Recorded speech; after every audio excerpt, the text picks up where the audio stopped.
Dun-dun-dun, dun-dun-dun. That's the Sports Center theme. So you're changing the effects now. Well, I mean, like, I'm not like changing them, but like I am kind of like making up my own. Since we don't. Are you gonna actually put that in the episode? Well, yeah, probably because we don't have the soundboard anymore. We might get copyrighted. You know that, right? Dun-dun-dun-dun. No, because I can't sing in key. They definitely trademarked that sound. Well, we're gonna try it because no one's gonna know what that is because I can't sing in key. We know. How you doing, man? Good, man. It's been a while. Yes, but we're drinking, so we're good. Where you been at? Insanely busy out of nowhere. Yeah. I guess it's my own fault, but like I keep like picking up new jobs and not jobs, but like new work, and it's. You gotta hire a team. You know that, right? I don't wanna. What the hell was that? I have a small team. Just one person. You just need one person that can delegate emails. I have a virtual assistant now, so You're all it's about really nice. You're all about the virtual stuff. AI is taking over, man, and so is virtual assistants. It would be nice if AI could have taken over my wedding on Friday because. Well, would you really want that? Yes. A robot shooting your wedding. How would you feel about that? I have a tale to tell you, Ant. Okay. Are you ready for this? Mm-hmm. I had a little bit of a rough one on Friday. Okay, good. Now, I'm going to preface this with the couple had no idea any of this happened. Mm-hmm. Everything turned out fine. Do they know you're about to talk about them on your podcast? Yeah, I told them. You told them? Yeah, I always do. And if anyone brings You always do? if the couples bring up the podcast like they've seen episodes, I'm like, oh, well, tune in. I'll probably talk about you guys. Okay. So I'm talking about them. There's our NDA. Yeah. Yeah. No, actually, and with everything that happened, you're going to laugh, but like, there's some of the best photos we've taken in a while. I was really stoked on it. But the day started. It's not the same couple that wrote that review, though, right? No. Oh, okay. They're back too. But, oh, wait, what review? Remember the one I sent you, texted you? Oh. Yes, it was that couple. Oh, okay. The best review we've ever gotten. There you go. Yep, there we go. So the day started as it normally does with me trying to leave the house with 2 kids and just chaos. Okay. But generally, I've packed up everything. Oh, this is like a story time. Oh, yeah. Oh, okay. Generally, because this wasn't just one little thing that happened. It was like a lot. Okay. So I packed up everything the night before, but for some reason, and because I know it's going to be chaos leaving, so I just grab the bags and go. But for some reason this time, I like hadn't quite finished. I had plugged in all the batteries. I just had to put everything in the bags. Okay. So I get up there, put everything in the bags. We're good to go. Get to the wedding, open up the bags, start getting cards formatted, dates synced, all that kind of stuff. And I realized that I left my entire memory card wallet at home 40 minutes away. Rookie mistake. Yes. I have never done this in the 11 years that I've been shooting weddings. This has never happened. Ever. Okay. Now, something like this happened to a videographer. Oh, yeah. We told that story, right? Yeah. That was a crazy story. And I was going to ask for cards. From the videographer? Yeah. But this particular videographer, I wasn't going to do that because we'll leave it at that. And fortunately, we each have 2 cameras, and each of those cameras still had 1 card in them because I only take 1 card out and leave 1 on the camera. Yeah. So wait. All right. So at this point, you're trying to navigate. How did I leave my cards at home? I knew exactly how I did it. Oh, you do? Okay. Yeah. Okay. It was a, hey, I got to put that in the bag. And then it never happened because someone came up and needed me to do something. And then after this, I have a trick for you. Okay. I can't wait. Want me to tell you now? No. Okay. I want you to wait till the end so I feel real dumb. Okay. But so we had 4 cards between the 2 of us. 5 actually, because I had 1 in like the pocket of a bag. I did not want to shoot 2 cameras with 1 card each because that freaks me out. So basically we each shot with 1 camera. Yeah. Put 2 cards in. So it wasn't like, oh man, we don't have any memory cards. Just we have 1 camera. We got to navigate that. Yeah. I will tell you that I shot because of this. I did not take that 28-70 off my camera for the entire day. Yeah. And just used that. And I honestly didn't hate it. I told you. It wasn't. Well, no, I've done it before, but like I always had like my 50, like 1.2 with me. So if like, oh, I need that to be like, you don't need it. Fielding. It's fire. And like by halfway through the day, I wasn't really thinking about gear anymore, which you had your post about gear matters, and it does. But yeah, so like that was kind of cool that worked out by that way. But that's how. Okay, so that's started with that. Okay. We're nice and. Let's not go off on a tangent here. No. So that happened. And then the videographer, God bless his heart, he was shooting for a company that will go nameless. He was in a little bit over his head. He came and basically said like he was by himself today, which I took to mean he's not usually by himself. Okay. And that turned into, I guess we were doing like group shots, and he looked at me and said, "Hey, when you're done doing what you're doing, can you tell them to do this?" Which was something that I don't do with my groups. It's not something that I'm going to photograph. I was like, what I usually do with video, it's like, hey, we're going to finish up what we're doing here, and then I'll literally turn the floor over to you. You can take them for whatever. Sure. And he goes, well, why don't you just say it? Okay. And now I realize he doesn't want to tell them what to do. Which is fine. But it's sort of like, if it was something I was going to do anyway, maybe. But why are you upset about that though? That's like typical. Is it? Yeah. I've never had a videographer tell me that I should tell the group what to do because they didn't want to.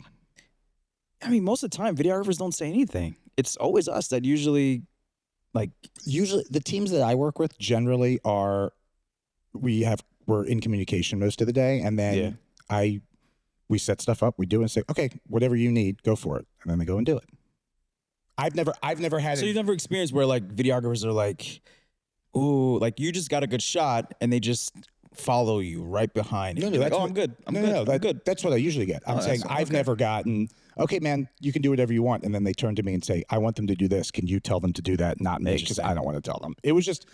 Maybe he was just nervous, maybe. Because he's doing it by himself. That's what I'm saying. I'm not saying it was bad. I'm just saying. So that was like, so I was, like you said, I was like, okay, I'll do it. But I was doing that all day for him. And it got to be kind of repetitive. Okay. And then at cocktail hour. I'm still waiting for this to get juicy. I crashed my drone. There we go. Dang. Like how? So, you know, the Mavic Mini Pros have the proximity sensors. Yeah. I don't know if the branch that I hit was maybe too small for it to pick up, or because Wait, this is your first drone crash? At an event, yeah. I mean, in general. Yeah, I've never crashed a drone. Oh, okay. I was gonna say, welcome to the club. Oh, okay. I've already crashed 3. So. Oh, really? Yeah. This is. Yeah. I've never crashed a drone. And it happens. I feel like it happens. To all of us. The thing that freaked me out is I did it over a massive group of people. Oh. Thankfully, it did not hit anybody. Did everyone look up like, what the fuck was that sound? Oh yeah, it was audible because I was basically like behind kind of like a wall. We were at Curtis Hall, and I was like in this little like veranda area, I guess. I was flying it over cocktail hour, and I guess the branch didn't get picked up by the proximity sensors or whatever, and it just all of a sudden I hear boom, and then I hear a bunch of people go, oh. Please tell me you had insurance on this.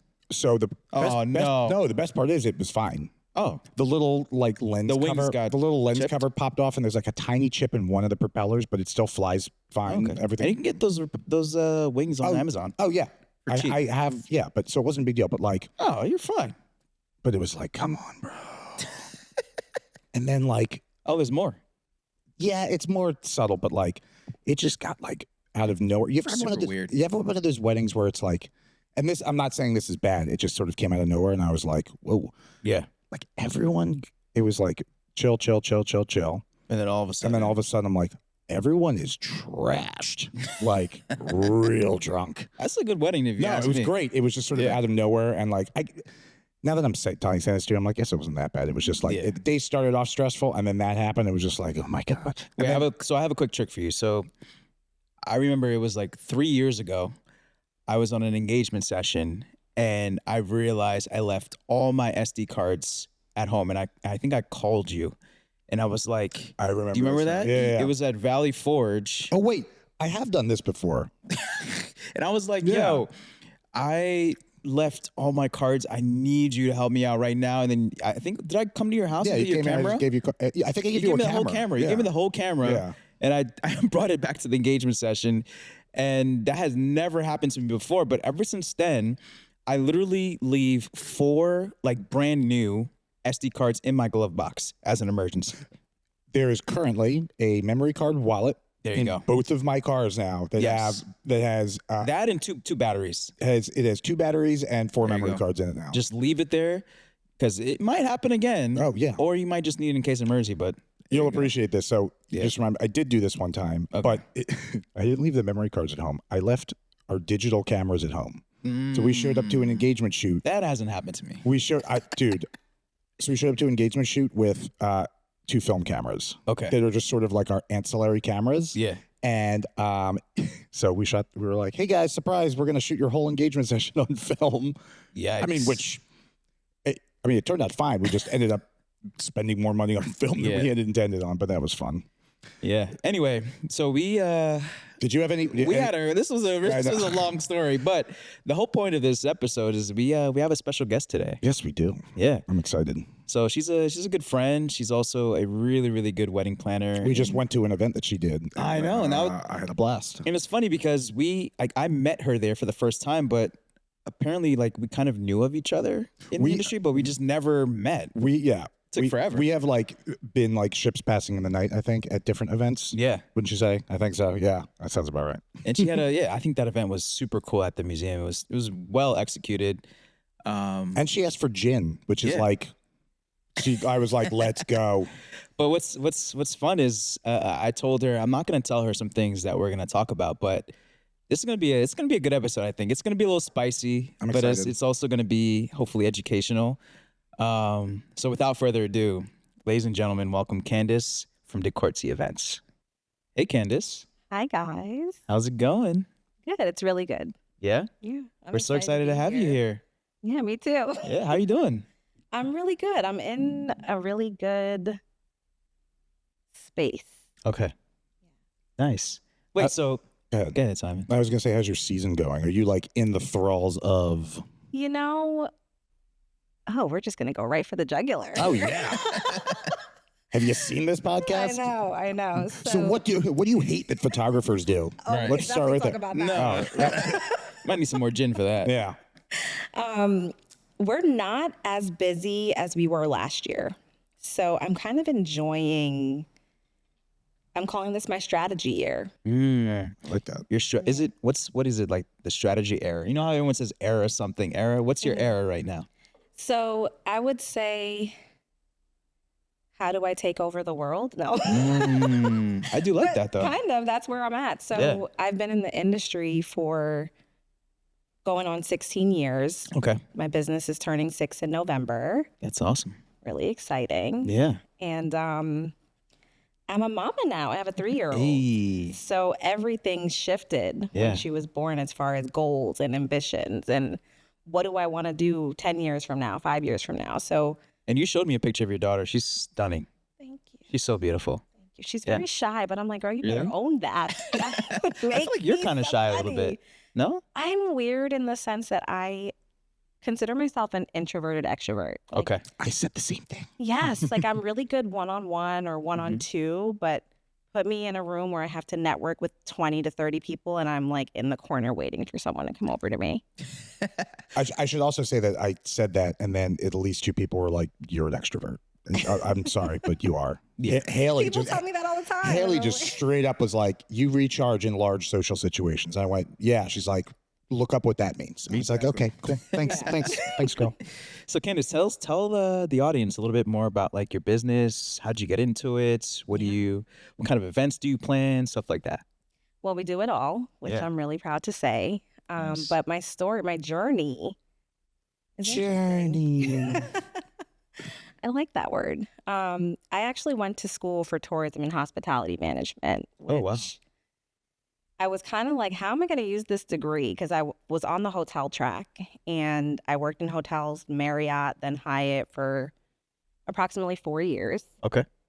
Graduated on time at 21. And I was like, yeah, I don't want to work in hotels anymore and have to pray that I get a holiday off, 365. That's a rough industry for anyone who doesn't know anything about that side of things. Yes. And I started in sales and events as an intern. Then I went into front office operations. Then I made it up to management.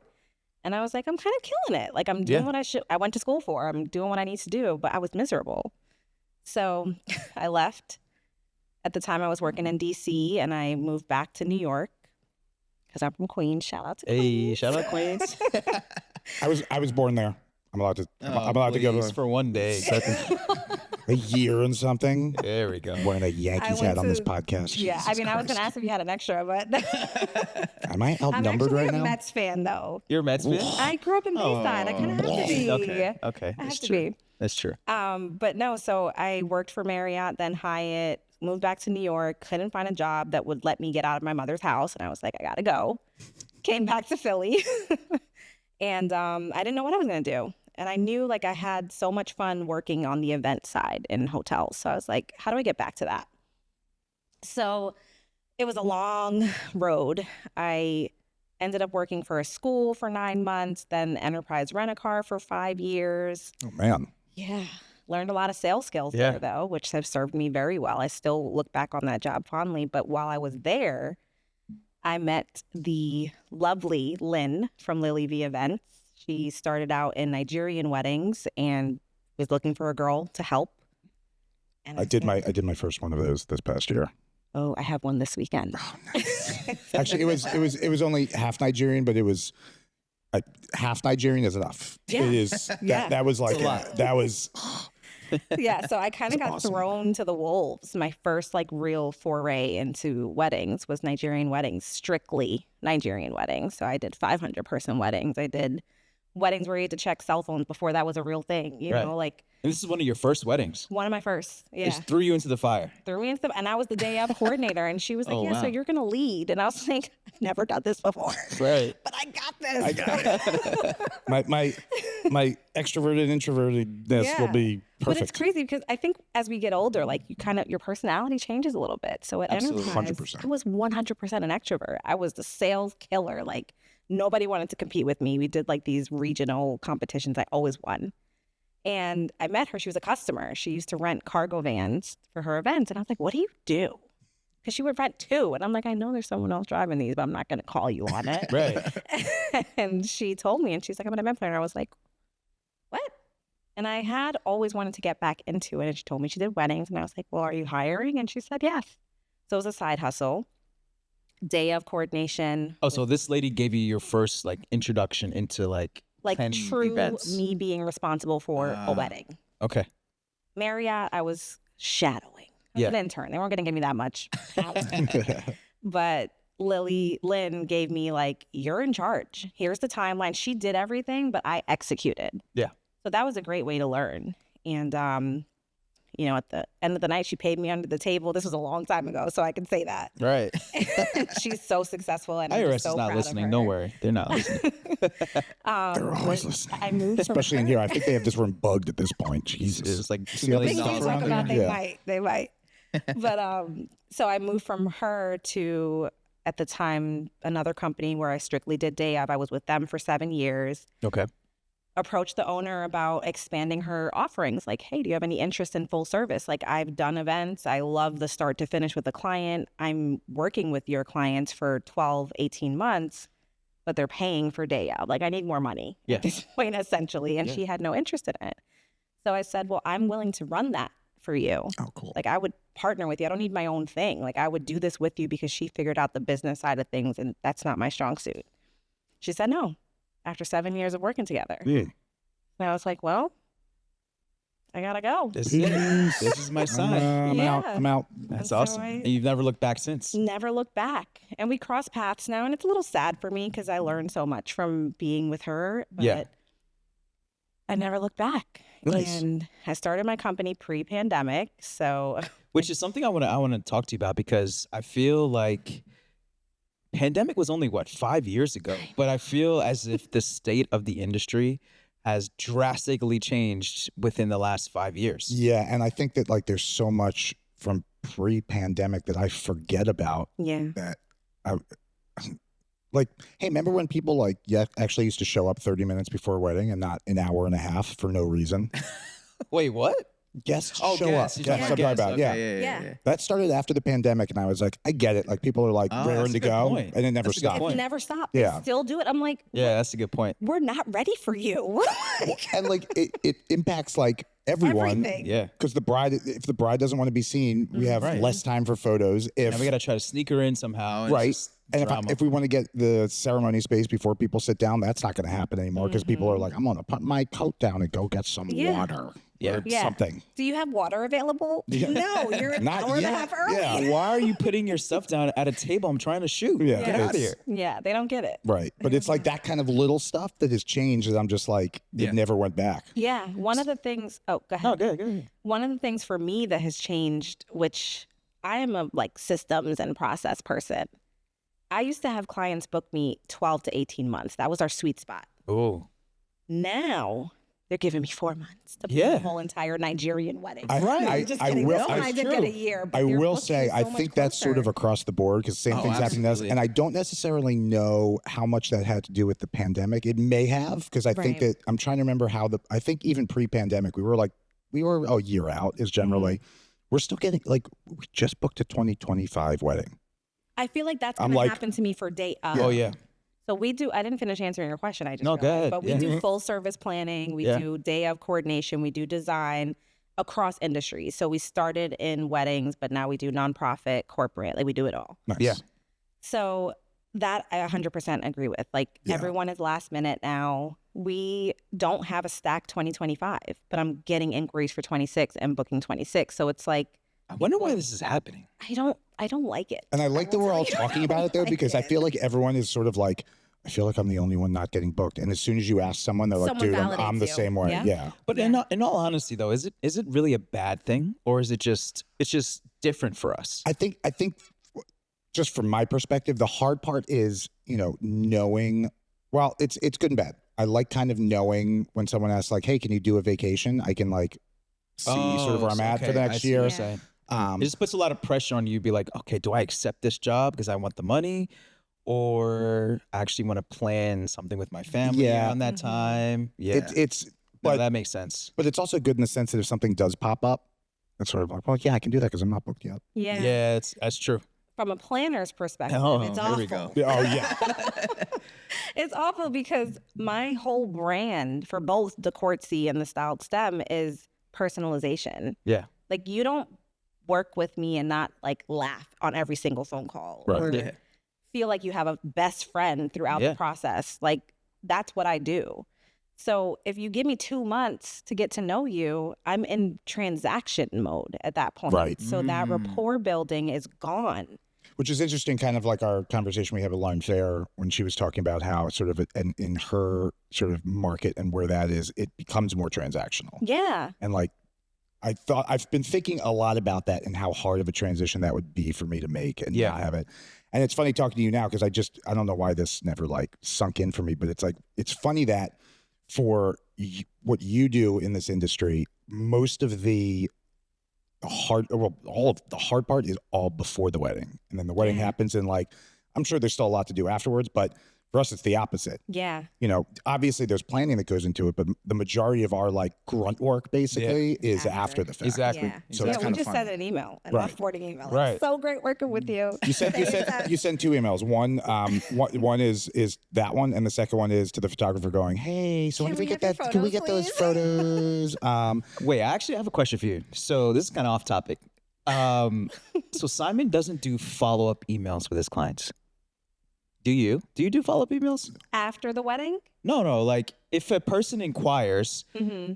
and Oh yeah, They we don't have reach a out. whole You do it? cadence. that's what I thought. I'm like, I don't know how. Wait, he wait, doesn't- hold on, he hold on. doesn't- Simon doesn't like to do follow-up emails. What do you think I mean by follow-up emails? So if a person inquires, you talk to them, you send them your pricing, Mm-hmm. and they don't get back to you. You don't follow up. You said If they I follow up like within a week. so if I send them my pricing and then they don't say anything after that, Yeah. no.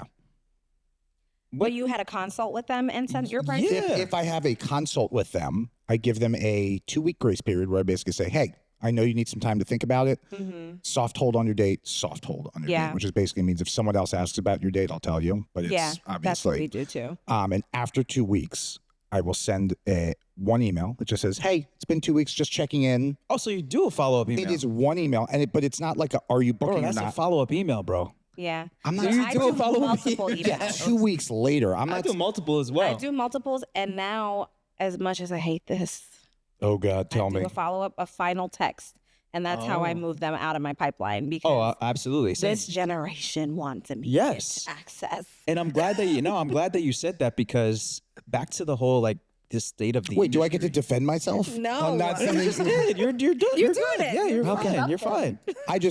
I You're fine. It's like I don't like trying to like sell myself over the top. Like I will sell myself definitely when we chat, and I will send a follow-up email 2 weeks later, just say, hey, like it's been 2 weeks, just wanted to check in. But I'm not going to be like begging people to book me. So on the planning side, good. I don't beg because I'm very selective about who I work with. I have to do multiple touch points, especially post-pandemic, because they're taking longer to make a decision. Right. I used to be a 60% closer within 5 days. That was my soft hold window. I give you 5 days. If you have questions, get back to me within that time. I can update your payment method, whatever you need, but I close them on the call. And not only that, like you even mentioned to me you mentioned this to me offline. You were like, you know, during the pandemic and even after, there are just so many like vendors popping up out of nowhere. My whole thing is there's so many options for clients to choose from. Yeah. And if you don't remain at the forefront of your client's, mind or whatever the case is, they could easily talk to someone that could grasp them instantly on a phone call. Yeah. And then they completely forget about you. And then now they're super hyper focused on this. I'm thinking about it now, and this sounds really bad, but I think part of the other reason is that in the past, like we've never had an issue filling up our schedule. Yeah. It's never been like, oh man, we need to book like 3 more or 4 more. It's usually to the point where we start turning them away and saying we're booked. Yeah. So I think that part of me is like, I don't need to follow up because if they don't want to book someone else, well, which sounds like shitty. And I'm not saying it to be like, that's the reality. But I think that's where that came from. Yeah. And even now it's sort of like, we are probably getting booked a little bit less than we used to. However, our prices are a lot higher than they were during that time. And also I sort of like the number we're at right now. Like, I think I may have 1 double and 1 triple this year, but that's it. Yeah. And like, I like that number. Yeah. Yeah. So Candice, you're sitting across from 2 photographers, and it's sort of like planners versus photographer right now. It's planners versus vendors right now. So don't feel singled out in any way. So I kind of want to just ask you, like, what is the dynamic that you expect from photographers when you're dealing with them on wedding days or pre-wedding days or even after the wedding? Like what kind of relationship do you expect? Because every planner expects something different, and I've encountered I don't think so I many. have high expectations of anyone.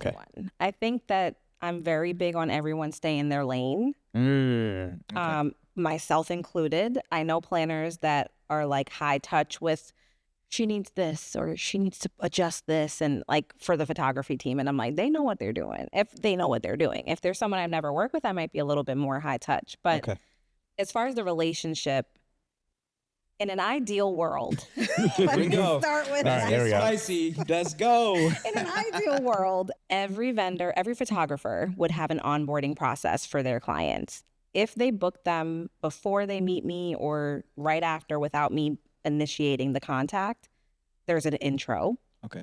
You know I exist. You respect that there's a planner involved. And are these your clients or now they're everyone's client? So, because that's like the biggest thing for me. My biggest approach in every wedding and every event that I do is the client is every vendor in this room, their client. I don't sign contracts for my client, and I will put that out there. I don't want the liability. I know that that's a luxury feature that people offer. I've seen that. And I've done it one time. Considered it. Yeah. I did it once, and I got burned. So I will not do it again. I will not. Yeah.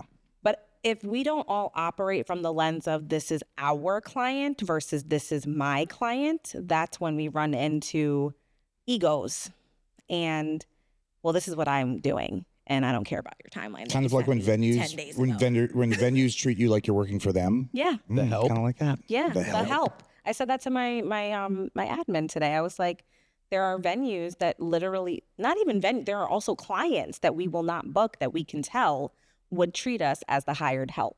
Interesting. And not respect what our actual scope of work is. Interesting. So when it comes to photographers, I don't want a photographer to tell me, make me my timeline. Oh. I want you to tell me, how much time do you usually need for first look so I can accommodate This that? makes me so happy. Tell me if this is something that you approve, because this is what I do with planners. Is I send them hi email, blah blah blah. Usually, I mean, honestly, usually a planner reaches out to me before I even have an opportunity. They say, hey, just when you're building the couple's timeline, I just send them a list of first look, wedding party, family form, like all that, and just the amount of time we need. Yep. If there's exactly nothing, what I need. and it's sort of like, this is the preferred order. If that needs to shift, that's fine. But this is like the time frames we need for these. That's exactly. And we are here for this many hours. So wherever you want to do with that stuff, It's up to you. Yeah. Can we work together Yes, tomorrow? absolutely. Because I need everyone to be on that. Well, same honestly, level. it comes from getting timelines from planners who we say hi. There's no more. Before this, it was they send me a timeline, and it's like, it's honestly generally more time than I need for stuff. Like, I don't need the couple for 45 minutes of portraits. Like, I want them to enjoy their day, like right. 15, 20 minutes on their day. So I will say, I've done this for a long time. So sometimes I have a lot of photographers that don't give me any parameters. Right. So I am building their timeline for them because I can't wait for you to answer my questions. That's a whole other conversation. I could go off on a tangent about that. So I do, from experience, know, like, okay, first look is generally 15, 20 minutes. If photography is super important to my client, then I'm going to say, let's give it another 30 minutes for portraits, period. Then we're moving to wedding party. Then we're moving to family, because this is what it usually is. Right. If the photographer pushes back, then I'll say, what do you need? Let's collaborate and fix this. But lately, and going back to your point about the number of vendors that have saturated the market since the pandemic, there's so many people that are looking to me to do their job. Absolutely. Did they ask you for a shot list? No. Did they ask you, like, how many people are in your wedding party? No. Do you have a call scheduled coming up? Can I join the call? No, I haven't heard from them since I signed the contract. And I'm like, that's crazy. Yeah. You didn't even have an onboarding call to understand what to expect from them before your wedding day. And that's what I'm encountering, not just from photographers, but from wild. Every vendor. And I'm like, this can't be, like, I'm not that old. No, I love that you're saying that, which kind of like leads me into what I was just going to mention to you earlier, which is client expectations versus reality. Like, I feel like as a planner, like, how do you tackle that? Because I'm sure you'll have brides that will send you 1 million Pinterest boards of how they want their wedding to look like. So many different expectations. Or you may have a bride that sends you all that stuff afterwards. Right. After you've already messed up and missed the vision. Yeah. Like, that's why I could never be a wedding planner, because it's so interesting to me, and actually really cool to see a lot of these wedding planners that just bring ideas out of nowhere. Like thin air, and then they just come to light. I couldn't be a wedding planner because I am horrible at hand holding, and I don't like to do it. Yeah. So, like, how do you what's your creative process like? But then also, like, how do you handle those expectations? So I'm going to preface my response by saying there is a difference between a wedding planner and a wedding planner and designer. Ooh, wait. Okay. Megan from House of Catherine, she's the second. She's the designer. Right? Designer. Yeah, I don't know if she does planning though, so I'm not sure. She said she did, I think. She is definitely planning now. Yeah, she's planning now. I think. Yeah. Like that, but she didn't always. Yeah.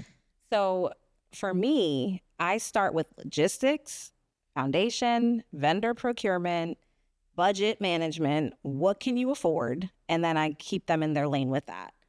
We don't get into creative until all of those things are squared away. Got it. So my process is, do you have a Pinterest board? I don't really want it if you do, but if you have one, I'll take it. Which is so funny because I like to see a Pinterest board. Me too. Just to get like an idea of like the expectation. Photos is a little bit different. Oh, though, it's 100. Yeah, it's way different. They're literally pinning photos that speak to them, so you can say, "Oh, I see what style they like." Right? Absolutely. When I get the Pinterest link, it's everything. It's the undergarments. It's the nail color. It's the undergarments, really? Like what should they buy for under their wedding dress? I guess I've never even really thought about that. Right. Because I'm I get everything. Guy that. Yeah, I toyed with the idea of giving them a Pinterest board template to work off of, and I was like, this is too much work. They're not paying me enough for this. That was before I raised my prices. But so now the amount of ideas I've had, and I've gone, this would be such a good idea. Oh, yeah. I'm not making enough money. Facts. Isn't it great to be at that point though, to recognize that you're not making enough money for that, however, and not some of go these, down that rabbit hole? yeah, but some of these ideas, I'm like, I think It's a really good I think I could get them to pay me more money for this part. Like, yeah. So, yeah. But so I usually ask for the Pinterest. I ask them, like, why'd you pick your venue? If they picked the venue before they booked me, it's 50-50. Sometimes I find the venue for them. And I also have a very weird, quirky design questionnaire. Oh. So I ask them questions like, what do you shop like at Nordstrom or Kohl's? Or like I try to get Ooh, I like that. Yeah. So we get really What personal. if they say, I just shop at H&M? That helps me like in my direction with what they might like. And that's just one question. That's a great question to ask. Yeah, I actually like that. To the point that like I may ask that. Yeah, But how would it relate to photography? Just like if you tell me where you shop, I already have a sense of your style. Right. Because how many times have you talked to like a couple on a video call and it's like 8 o'clock at night, they're in there like Sweatpants. sweats, hanging out, having a beer or something like I can get a vibe for your personalities, but that doesn't necessarily let me know your style. Yeah. You know what's so funny? Because I went to DC this weekend, like we talked about earlier. I had an initial call with that couple, and when they got on the FaceTime, I was like, damn, like you guys look good. And then the guy was like, what, you expect us to be beat? Like, what did you expect us to look like? Yo, I was It's dying. so interesting, right? It's like, so funny. how they present themselves, like the first conversation and the first in-person meeting. Exactly. And do they look like they rolled out of bed? Like and one of our big questions is, what are the top priorities for you? Because not everybody has the same priorities. Exactly. So on the planning side, we have to understand that. Like, do they give a shit about the food? Because I'm not going to refer this venue because it's a great party, but the food's going to suck. You know what I mean? Continue. I have a question for you. I have a follow-up question to that. So creative process, we do the questionnaire. It's very detailed, very intricate, more personality based than anything else. And then we have like 2 or 3 design, like which photo of florals design styles resonates with you, and they pick, and they're all different. So we can see like, okay, they like organic, or they like more structure, or they like whatever. And then we look at the Pinterest board, we look at the questionnaire, we review everything. I will plug AI because life is life. ChatGPT, baby. If you train your ChatGPT, if you train it, you can use it. If you don't, and you just take whatever it gives you on the first attempt, that's an awful plan. It's funny. I asked it literally the other day. I was like, hey, can you just describe me as a person? And it was like, question. It was like, you are a mid-luxury wedding photographer. Yo, ChatGPT called you mid. Roasting you, bro. Who just started. I said describe me, not roast me. God damn. So mine is very trained and only uplifts me every time I ask that question. I love it. But I use reasonable reasons, right? Sure. Like put it in here, give me a summary of the questionnaire. What do I need to know? Help me build the framework for my mood board. Absolutely. And then you edit the crap out of it. Like everyone knows when you used AI. So you have to edit, you have to review, you have to make sure it's human. So long story short, we go through a mood board. I do a video recording walking them through the mood board because I've found that clients are not honest with me when they're live. They think they're going to hurt my feelings if they don't like something. And I'm like, just review the video. Just be like, I do not like this. If you don't like it, the last thing I want is to show up and deliver what I thought you liked. Right. Exactly. And then That's you're a good like, point. this isn't what I want. I know. And you break down crying on your wedding day. Like, listen, I have recently run into that with a very old client that has popped back up, who I thought we were done with, but apparently not. But it's very much like I feel like I did not get good, honest feedback from them, and I think. In what sense, though? What do you mean?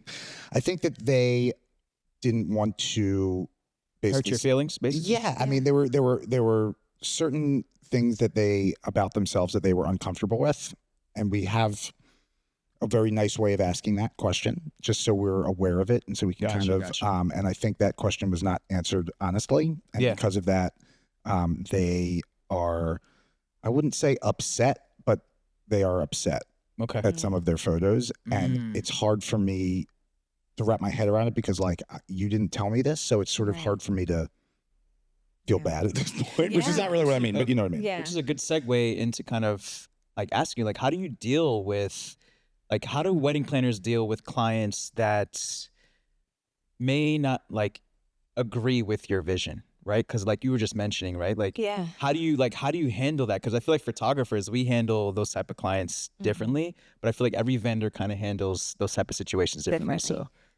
So I think this is a newer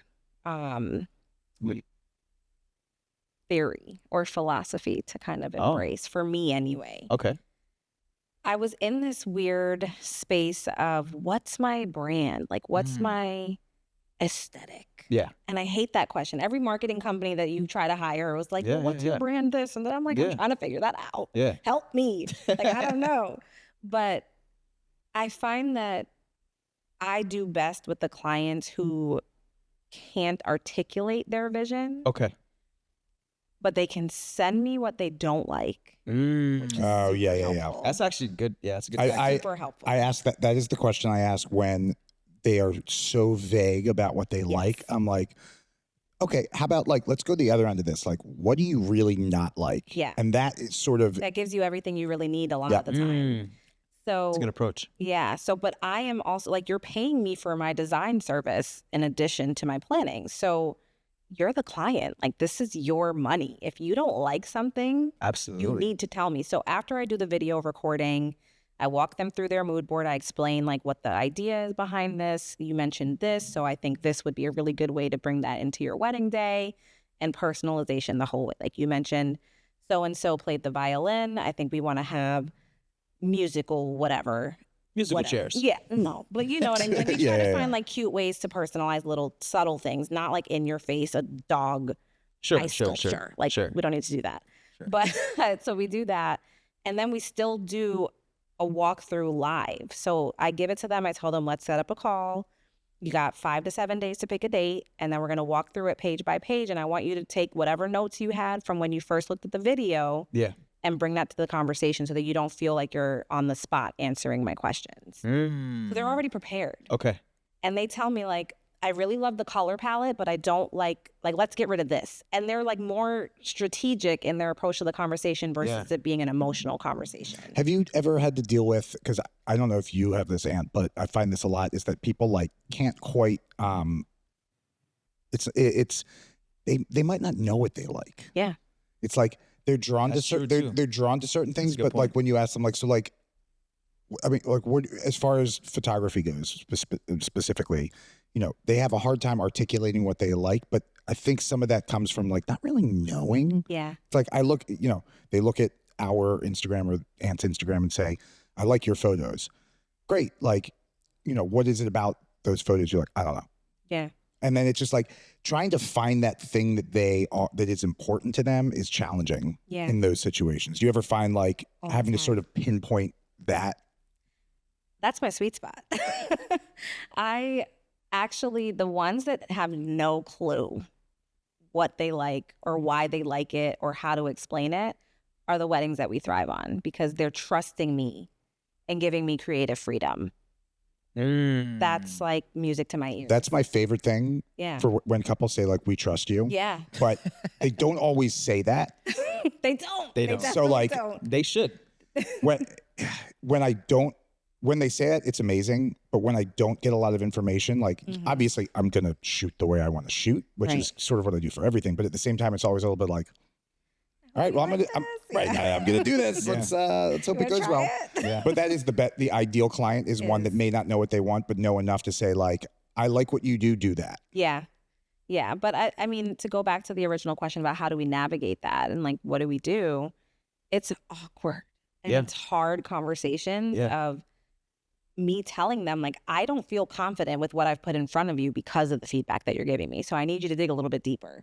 It's just funny because I see there's this, I forget his name, but there's this viral wedding planner on Instagram. He's a bald, white gay guy. You know what I'm talking about? Me crazy, but I can't stop watching his Exactly. stuff. And I'm like, I wonder how he never be that guy. Right. Like ever. I wonder like how is he angry gay man or is it angry gay man? And like cursing up a storm in front of the wedding party, in front of the parents, in front of other vendors, and I'm like, if someone's like, yeah, bro, I don't like that, he'd be like, oh, well, fucking suck it up. Who Yeah. cares? Like, I feel like anyone who hires him these days has to know that that's his That's vibe, what they're though. hiring him for. Okay. They've got to be. He's got like 500,000 followers. Oh my- which again is, we were talking about this offline. We were talking about how social media is so important in building a brand and in marketing yourself.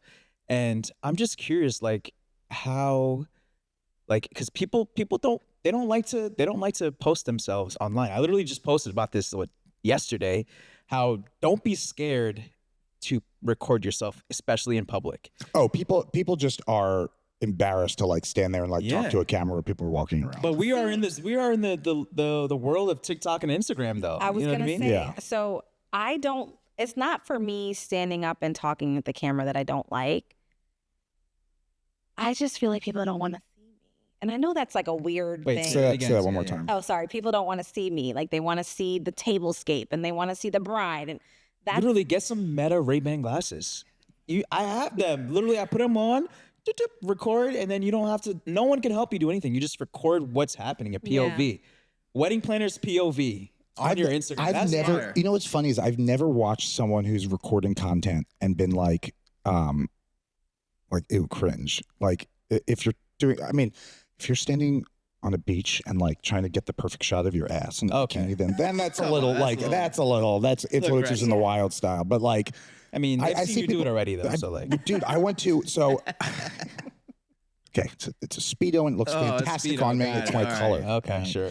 But I went to, I was working out. There's a gym around the corner from here that is like an influencer gym. It's Fusion, No, it's Power Build. Power Build. Oh, okay. Every single person there has a tripod. Oh and- yeah, and they're all phone. influencers. The only hard thing to I would drive me navigate. crazy. The only hard thing to navigate with that is like getting to the equipment without, like having them. I'm like, oh, sorry, I didn't mean to get your shot, bro. Yeah, it's crazy. But like, who cares? Like, who the fuck cares? Yeah. Do So you? I've gotten better about it, and my problem is my team is not on the content bandwagon, and I, as the planner, I can't be helping a client and then stopping to take 5 minutes to do this, and this on my camera. Like I need someone dedicated to do it, and I try to assign it in-house, and they never want to do it, so nothing gets done. And then I'm like, "Where's Yeah. the content from that wedding?" that you Magda did? and I try to do that too, and here's what happens. I go, okay, Magda, can you just make sure you take some First of all, videos you today? both are a bunch of boomers trying to record content. And she What do you think's forgets, gonna and she happen? forgets, and then I forget. It's just like my brain is just like, and it is because I think I was doing this before it was so important. Like it's always been there, but Do you think maybe you're moving too fast? See, that's my thing. Sometimes, yeah. See, hear me out. My thing is, if you're like recording content, actually, it's like film.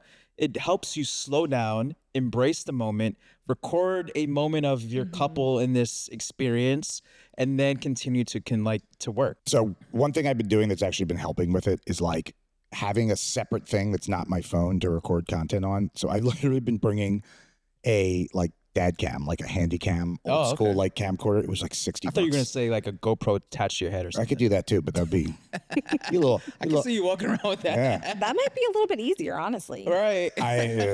But having might do something that. separate, and it's also it's also kind of like retro, and people sort of like that stuff. And I think that the See, but bro, you're getting too fancy with it, bro. You're bringing a handy cam, and now you got to go and edit the footage, and that's just too much. So we talked about this before. From my end as the planner, I'm like super sensitive to people's feelings, right?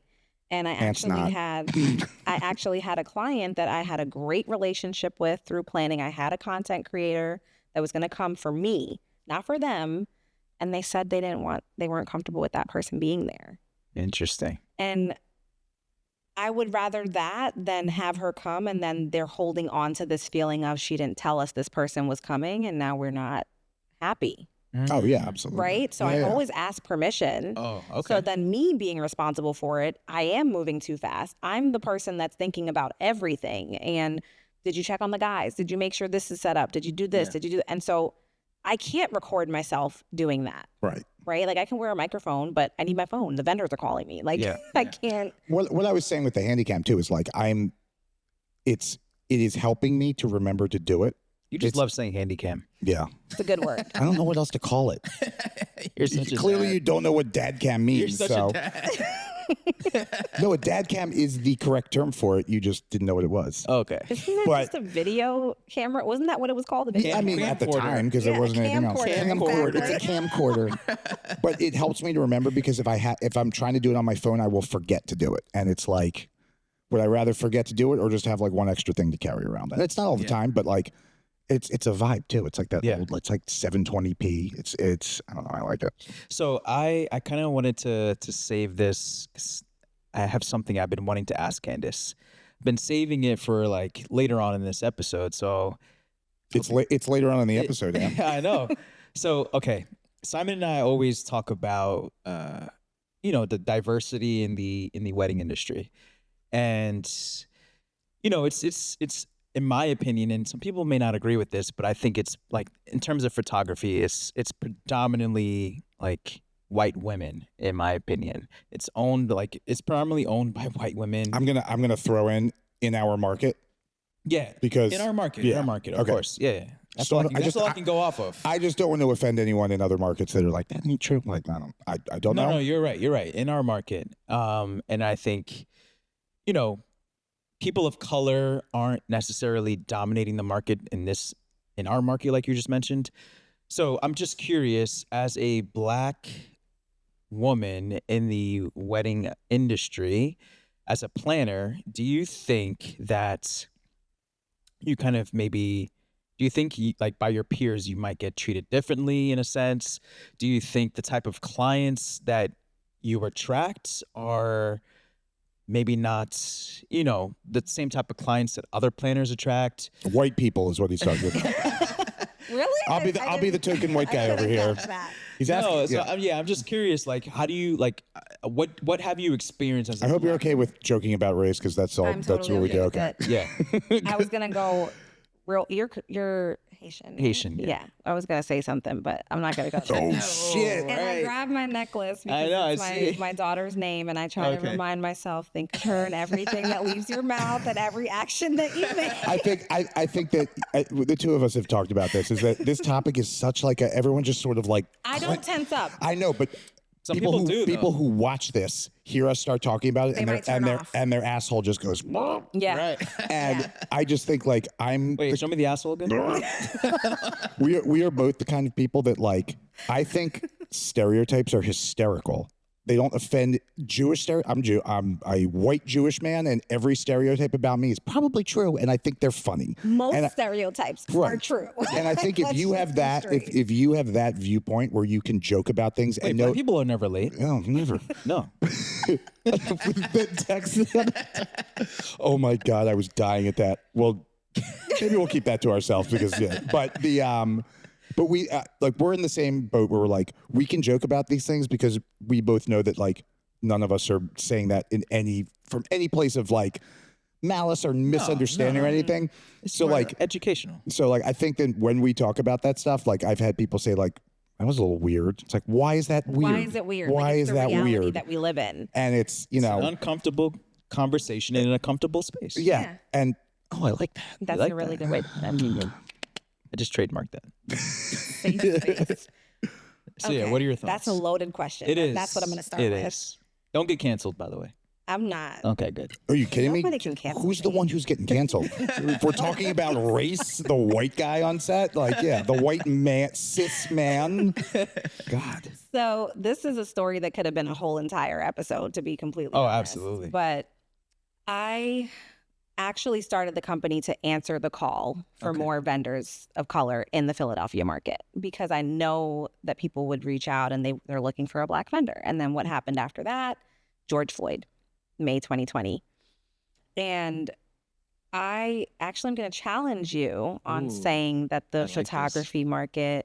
photographer market is mostly white women because there are a ton of Black vendors and vendors of color in Philadelphia, but they're not front and center. They're not members of WIPA. They're not on the front page of Modern Luxury Weddings. They're not on the front page of Vogue Weddings. Like they're here, but they're not getting the opportunities because Maybe it's financial. Maybe they don't have the money to invest in. Candice, you trying to come on, Candice. And Anne's been waiting for this take. Anne's been waiting for this take for like 20 episodes I'm one now. of them. I mean, people there. I've been doing this for 16 years, and there are people that I meet that never heard of me, and I'm like, I'm not an arrogant person, but that blows my mind. Yeah. Like, it just blows my mind. Like, I've been all over this city, and people don't know me, and it's crazy. Okay, wait. Okay, so why do you think that is? Like, why do you think that? Because again, I always ask like my friends in this industry, I always just will randomly ask, like I've asked Simon this question, can you name like 3 to 4 other Black vendors in this industry, specifically photographers? It's always a challenge to I'm a little different because of the like Are networking. you saying Black or vendors of color? Black. Because Filipinos don't identify as I white love my women. Filipino, but like we're talking about Black people, because there are a lot of Black photographers in Philadelphia, but like you said, they're not front and centered. But why is that? I'm going to tell you why. It's 100% a financial issue. I just quit my 9 to 5. I've been working. Congratulations. Thank you. We always give applause for. Yeah, like a lot of We'll people. do that edit. Yeah. A lot of people. A lot of people don't have that luxury, especially vendors of color. Some of the best photographers that I work with still work a day job, whether it's as a nurse or whatever it is, and they can't afford to invest in a membership at Fitler Club to be in the right room with the people that they want to book that are going to get them on modern luxury. You remember how you just challenged me? I'm challenging. I didn't mean, again, I'm not trying to cut you off, but I'm challenging you on that quick statement before you make your next point, because I'm not a part of any clubs. I'm not a part of officially of WIPA yet. I'm not a part of. Which we got to talk about because we have ideas and you got to sign up for that shit. So we're gonna just saying. Will not allow this while I'm here. We will talk about Black women in weddings and affiliate members. But I'm not a part of any clubs. Yeah. Like no clubs whatsoever, no Facebook groups. I don't associate with any of those things, but I'm like, in my opinion, I feel like a lot of people in the industry know my name, but that's because I like to network, right? Yeah. I like to meet people. I like to be friends with the coordinators at venues. And You've also worked very, very hard with your social media. I was gonna say there's and like I feel like there's a lot of people who know your name because they've seen you on socials or seen you on this. Exactly. Who have never met you before. Exactly. Which is insanely bizarre to me because now I've had people come up and say hi to me and I don't remember. My memory with people's names is so bad. Wait, So what's her name? Candace, thank you. But people will come up to me and say hi, and it's not rare for me to like have a nice conversation with them and then turn to Meg and go, who was that? And then she'll go, so-and-so we know from here. I'm like, oh, awesome. I see what you're saying. Yeah. But since we started doing this podcast now, I will have people come up and talk to me, call me by my name and leave. And I'll say, Magda, who was that? And she goes, I have absolutely no idea. I've never met that person. And it's from this, and you've worked really hard to get your name out there, which is amazing. But I think that is also part of it. You know, like I think that this is prefacing with this cisgendered white male saying this right now, but I think that like you've had to work harder to make people know your name. Yeah. Absolutely, and that's the whole point of what I'm trying to say. Yeah. But, all right, let me let you finish what you were saying, because And I don't want you to think that I'm saying like all Black vendors are broke, because I'm not trying to get canceled. That's not what I'm saying. But that's definitely not what I'm saying. I want to clarify what I meant by it's financial. So I, like you, have invested in the networking opportunities. I've invested in education. I've invested in marketing. I've invested in social media when I have the time, but I was doing that while I worked a 9 to 5. As a planner, I have to mitigate, well, so-and-so's not available because she said she's working. And it's like, what is she working on if it's not your wedding and your wedding is in 6 days? Like, I don't understand that. And so over the years, I've learned that a lot of us are managing 2 lives, and I was one of them. So I can speak candidly about it, because what held me back for the longest was, am I going to be successful if I leave this stable paycheck? Am I going to have the money to pay for going to a wedding in New York, or I will never probably go to Engage just because it's not my thing, but can I? right? Like, am I able to, and do I need to be there? That price tag is, That's another conversation. that's a whole other But conversation. like those type, like I've gone to smaller conferences that were fruitful for me, but there isn't access to the education that I feel like when you've been around for a while, you know you have to invest in it, right? So then what are some, I guess, pieces of advice you would give a up and coming planner or someone that is of color or Black, whatever you want to frame it as, that wants to get into the industry, that kind of wants to, just put their 2 feet forward? Like, how would you give someone that piece of advice that has never planned a wedding before, but wants to get into the industry? the first thing I would say is put your dues in. That's number one. Like, I really don't believe that you can gain true experience in this industry just by posting the right thing on Instagram. Yeah. Like, you have to work in the industry and you have to start from the bottom and learn. And don't come in with arrogance because nobody's going to want to work with you. That's number one. Number two, I would say, is spend the time to formalize your process. If you're good at taking photos, but you know you're awful at client management, invest in one course about client management. Say that again. You said if you're good at taking photos. Yeah, like if you're a photographer. No. Wedding planning, though. Oh, planning. Sorry. Yeah. I'm thinking about vendors in general. I know. If you're great with clients, okay, let's go with the planner. If you're great with clients, but you have no idea how, you've never worked a wedding, you don't know what goes into making a hair and makeup schedule. You don't know what goes into a photographer's timeline. Shadow someone and do it for free. Okay. Because you're not bringing them anything if you've never done this before. But like, how do I find these planners? Like, how do I be like, hey, reach out on Instagram, reach out via email, reach out on LinkedIn. I've actually, my first LinkedIn. intern reached out to me via email, cold email, and she was great. That's a good point. She was excellent. That's number two. Okay. Number three, make sure you like people. Yeah. No, I don't mean to laugh. That's like, That's actually- yeah, no, that's that's, I good. mean that because this is a 100% people industry. I would go to say, make sure you like people, not just what you do in this industry. Right. Because there is, I don't think I can think of a job in the wedding industry where you don't have to deal with people. There's no back of house. No. There's, Right. there's catering. Yeah, but like, you're not, you probably have to deal with the least amount of people. The least amount of people and the least amount of pre-conversations, right? Day of, you just have to smile and serve the food. That's easy. But if you have to verbally interact with people, you have to consider their thoughts and feelings. You have to be a people person. Yeah. I would say even for catering, if you're a really good caterer who wants to make this an experience for their couple, you absolutely have to be a good people person. Yeah. I mean, if you're bringing trays of appetizers out, that's a different thing. But right. Yeah. But, I mean, obviously, like your maitre d's, your bridal attendants, your like catering manager, your banquet manager, they have to be the people person. But we're talking sometimes there's 30, 50 staff. Like not everyone needs to be in your face people person. That's what I meant by that. Yeah. And I think going back to what you were saying about like, the people who seem like overnight successes, I think that looking at those people that we've all seen who seem to come out of nowhere, blow up on Instagram or on any of the social media platforms, I think there's two ways that happens. There's more, but this is the two things. One is that these people have been working their ass off for a long time and you just don't know about it. And it may be just some random thing that they did that happened to blow up. And all of a sudden it's like, who's this person? What have they done? Blah, blah, blah. Now they're doing all this stuff.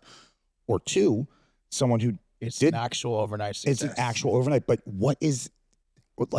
how long can they maintain that success with no experience? Like I don't know. That's the question. There are people that I've seen that have blown up overnight in the photography world, and there's a lot of them that you just don't hear from anymore. Whether that be it got too much as far as like having to keep producing content to stay relevant, Sure, and not necessarily the work that spoke for itself, or it's the fact that they blew up because of this thing, and maybe it didn't represent them the right way, or maybe they're just not ready. Okay, so they were shooting, weddings in the like they're making $2,000-$3,000 a wedding, and did something on social that really blew up, and now I can charge 10, 11, 12,000, and they're in those markets, and they are not ready for it, and it's so I think you have to sort of, when you see those people who seem to jump out of nowhere, you got to kind of like Take it with a step grain back. of salt. Take it with a Exactly. grain of salt, yeah. So, I mean, again, we're talking about race for the last few minutes, but I guess the last thing, I know Simon hates these questions, but I don't hate these questions. I'm just kidding. I hate how you have to like sort of look at me while you ask them. That's a little creepy.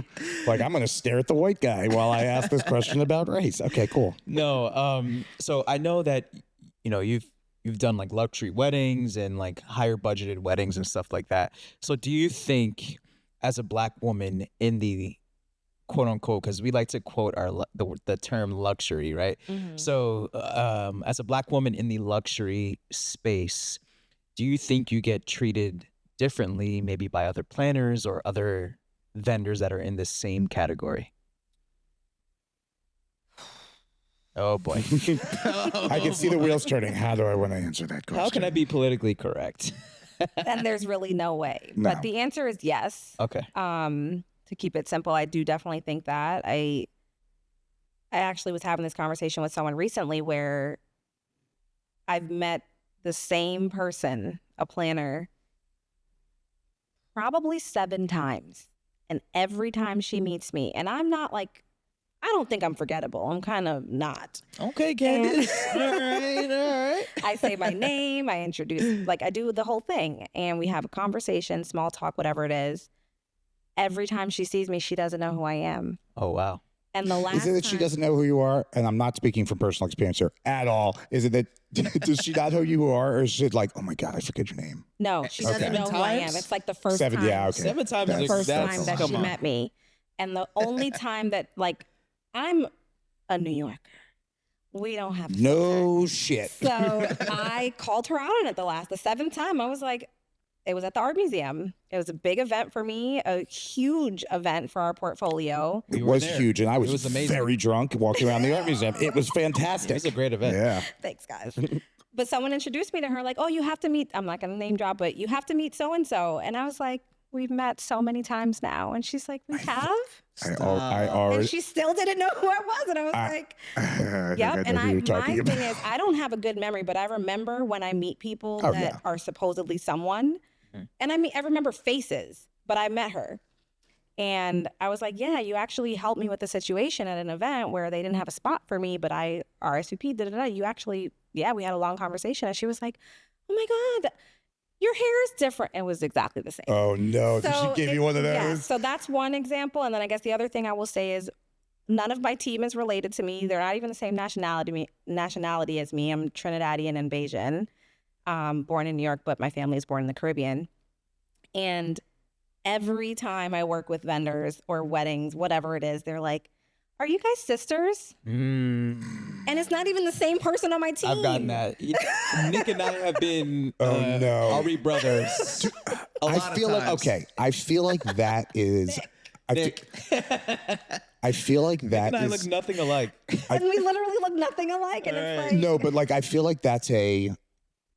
It might. I feel like that's not something that people like know about. Like, if you're from Dominican / or whatever Black nationality you are, like it's.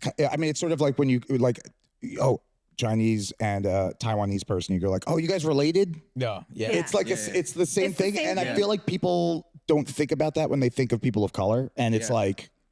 So then what I want to ask you is, because I know someone listening is going to be like, okay, well, maybe this lady just might have Alzheimer's and Lady, whatever. lady. Or that person that said that about whatever was being ignorant.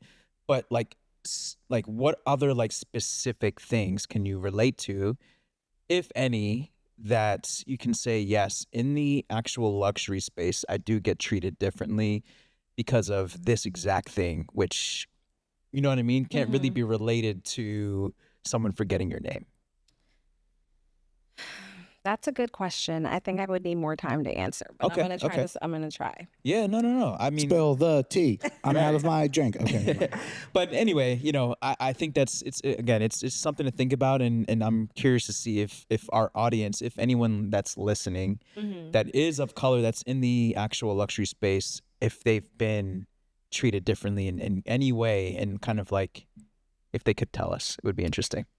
So I think this is a layered question because Absolutely. some of it is internal, right? And like subconscious. That's a good point. Is this because of this, or is it trauma from being a Black woman in the industry that I'm holding on to that doesn't even matter anymore? Or is this reality, right? That's How a many great of point. us struggle with that? So it's hard to say because it's not like someone's going to be like, oh, because you're Black, I'm not letting you in this venue, right? That's not going to happen. I don't know. There's some country clubs that as a Jew, I'm not even joking. There's some country clubs that like still will not allow Jewish members. Really? Straight up. Which I know I'm comparing myself being Jewish to Black. It's very different. But like I know in that sense, but like there are still places like that, and they're like very well like tight, like buckled up, but like they still really exist like for all of that. It's fucking crazy in 2025. Yeah.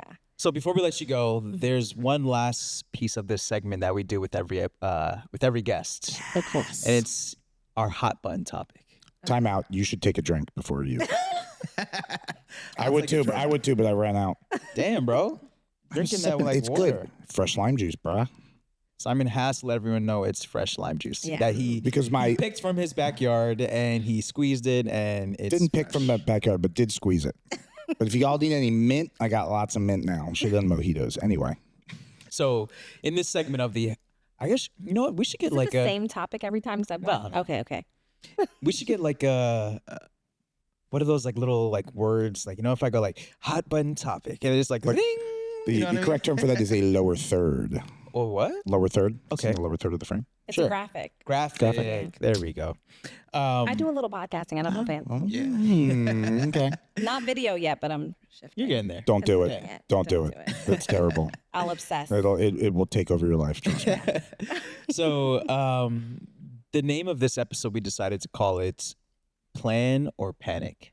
So we're going to ask you like a series of like 5 questions. Okay. And you're going to tell us whether you would plan or panic.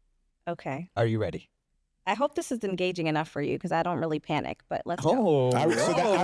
When we talked about this, I was kind of like thinking like if, there's very few scenarios in the wedding photography world that I think I would panic at. Hey, but crashing a drone is one of them, which I learned recently. So maybe there are more than I think. Okay. So on this episode of Plan or Panic, one of the questions I wanted to ask you, and I'm pulling up some notes here. So let's see.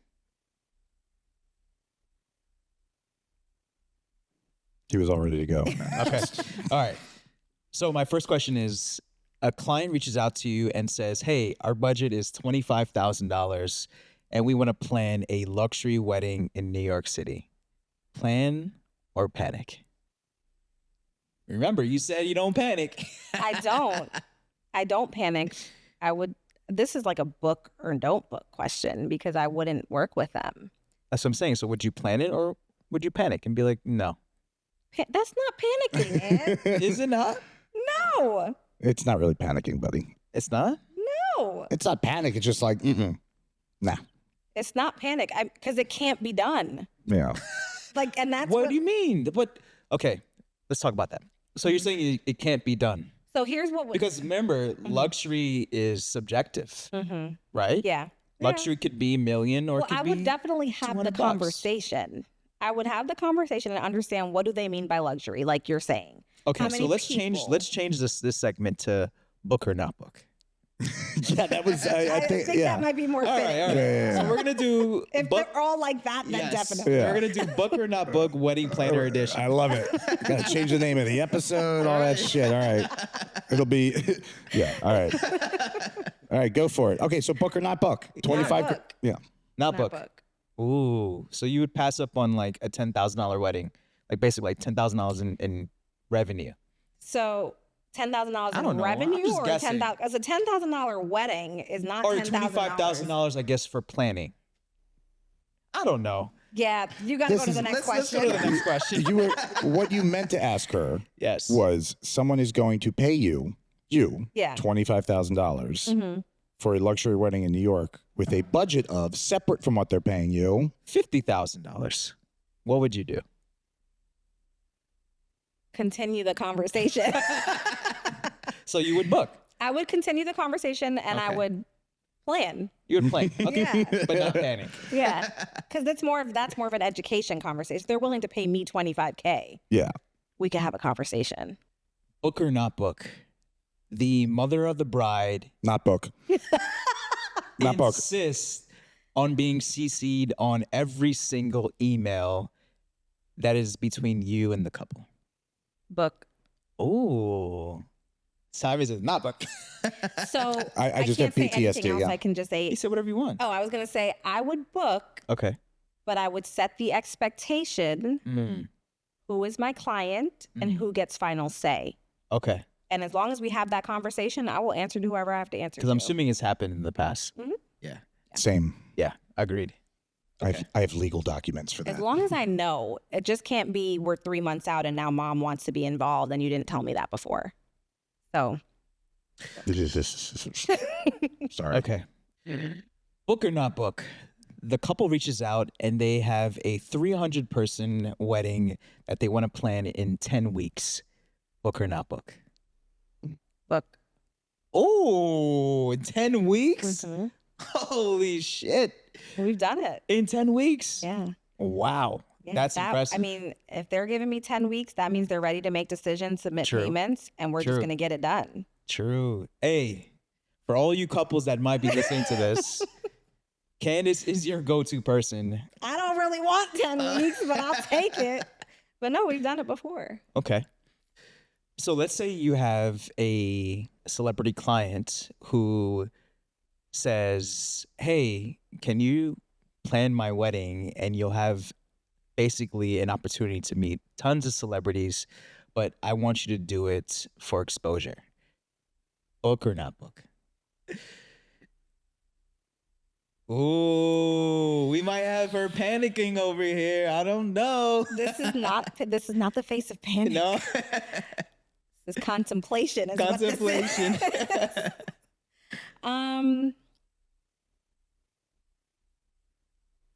It's a trick. I mean, it's a tricky question. Yeah. It's just, I think those kind of things are very specific to the situation. It's hard to just blanket statement that. I think, It depends on the celebrity. Beyonce. Book. It's a $10 million wedding Book. for free. I just want to be in the space with her. So if you led with that, it would have been book. Taylor Swift. Mm. Oh, the Swifties I'm are not about a to come Swiftie, after I'm you. sorry. keep in mind, Travis Kelce will probably be there too. Oh, that's a good looking guy. Oh, I just want to drink beers with him. That's not it. Yeah. Honestly, I think the first time, because I haven't done like that level of like celebrity, I would probably book.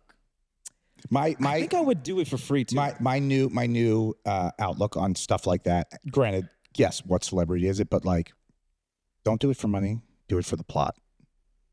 Yeah. Like sometimes. But at the same time, the thing I feel like with doing that is there's no guarantees. You know what I mean? Like you're probably gonna sign an NDA. Exactly. You probably will never be able to post these images. So it really depends on the circumstances. Yeah, I mean, very much the circumstance. I think in most situations, the only circumstance which I would probably say, I don't know, and it would still be a question, is like not only an NDA, but like this is like of the level that like you can't even tell anyone that you're doing this. Like that'd be, an NDA is one thing, but like I think when you see when I know, like when their photos show up somewhere, you can turn to your friend and be like, I shot that. I know I'm not credited, but like I did that. But let's say from a planner perspective, you crush it. Right. It would suck to not be able to use contacts, that. but you make these contacts day up. Like I pride myself. Like the moment of validation for me at the end of a wedding is when guests tell me this is the best wedding I've ever been to. Oh yeah, for sure. That's it. Like, so if I'm getting that from people at a celebrity wedding, it's worth it, whether I can post or not. I agree. All right, should we wrap it up? Do we have any more? I'm trying to think. We got a lot more, but she's got to go. Oh, It's 2:55. Got them kids. Aunt loves the kids, he says.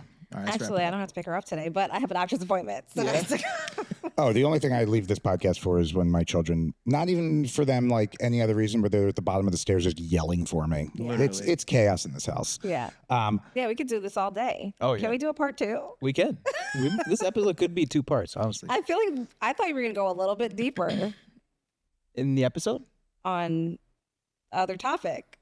So I thought there's a part 2. I didn't want it to be too spicy. He looks at me going like, I didn't want to bring up too much race with the white guy. I mean, I brought up a little bit of race. I brought a little you know? I think you brought up really good topics. But Yeah. I thought you were gonna. I didn't. You thought it was going to be deeper. Yeah.